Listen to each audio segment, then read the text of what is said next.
Hello, my name is Allie Duzette, and I wanted to talk a little bit today about setting measurable spiritual goals. It's kind of funny. On January the 1st or thereabouts, everybody is setting New Year's resolutions and everything. I got an email from one of my friends from growing up, and she said, Allie, I've been having trouble setting a measurable spiritual goal. I just don't know how to do that. I was talking to my husband about it, and he said, maybe Allie knows how. Why don't you email her? And so that was really funny because my friend just seriously has no idea what I do. She has no idea that this is actually like what I work with every day, and how would her husband even know? He barely knows me at all, but I was so happy to get that email and so happy to answer it. It can be hard to set measurable spiritual goals if you don't know what that looks like, but it can also be very, very easy to set measurable spiritual goals. My baby agrees. The most important part of making a measurable spiritual goal is making it measurable, and basically what that means is establishing your scale.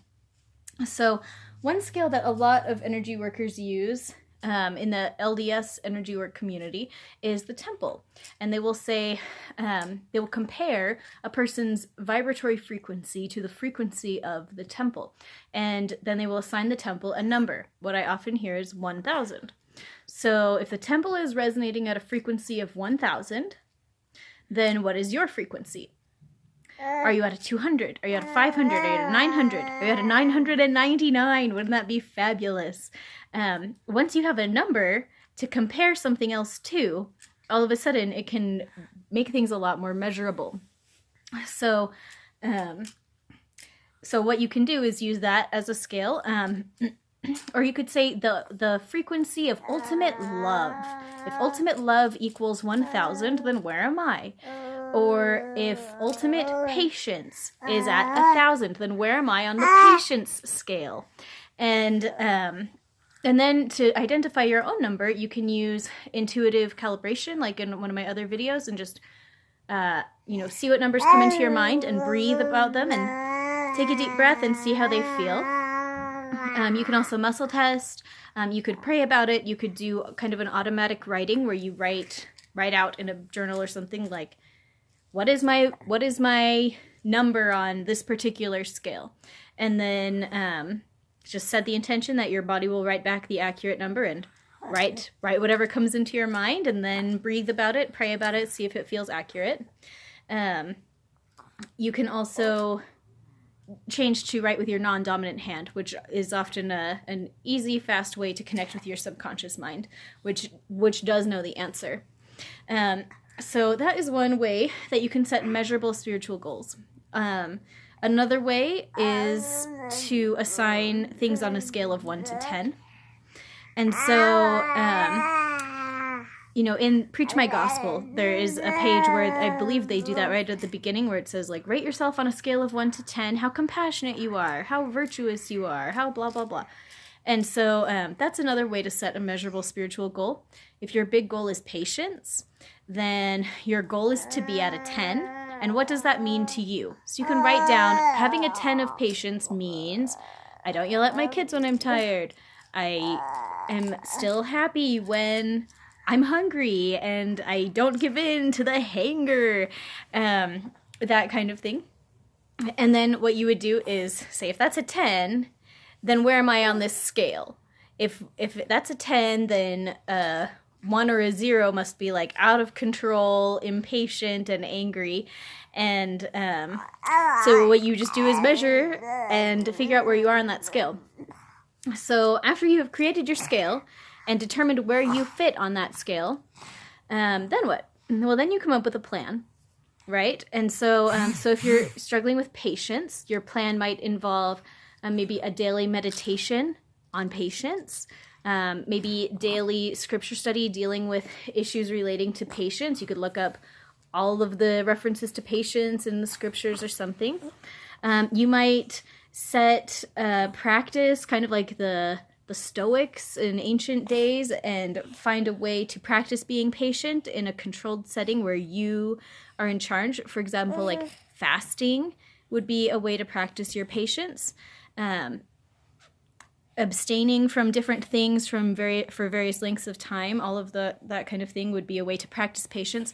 So you would create a plan to practice improving your spiritual goal, whatever you're trying to work towards.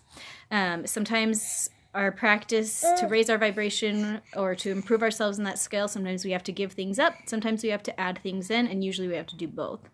So what do you have to give up? What do you have to add in? Do you have to do it on a daily or weekly basis? Possibly and probably. And so making this plan is the next most important step. And after you've made the plan, then doing the plan. One thing that I did write to my friend was that I use these different scales to measure my own progress, but I don't measure my progress every day. I don't measure my progress every week. I look in on it maybe twice a year or so, depending on what my personal goals are for different things. But to me, that feels much more appropriate than checking in obsessively. Because when we check in on things obsessively, I feel like it doesn't give it really good room to grow. Kind of that idea of the watched pot never boils. And if you've ever planted seeds, and you're like waiting for them to grow, if you're always looking at them, waiting for them to grow, it just makes it very unpleasant. You just need to plant seeds, trust they will grow, and find joy in the process rather than the destination.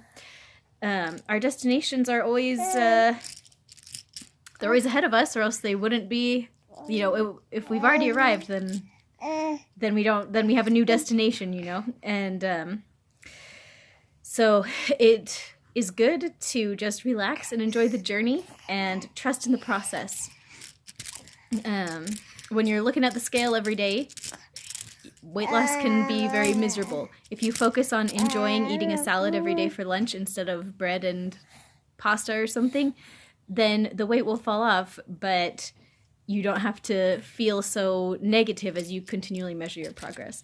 So limiting the measurement of progress is, for me, it has been a very good strategy. Other people like to measure all the time, and you can do what's right for you, and I don't care. Do what you want. But for me, that is my four-step process. Make a scale and figure out where I am on the scale. Create a plan to improve my placement on the scale, act on the plan, and check in infrequently. And that is how I make measurable spiritual goals, and I hope that you have a good day.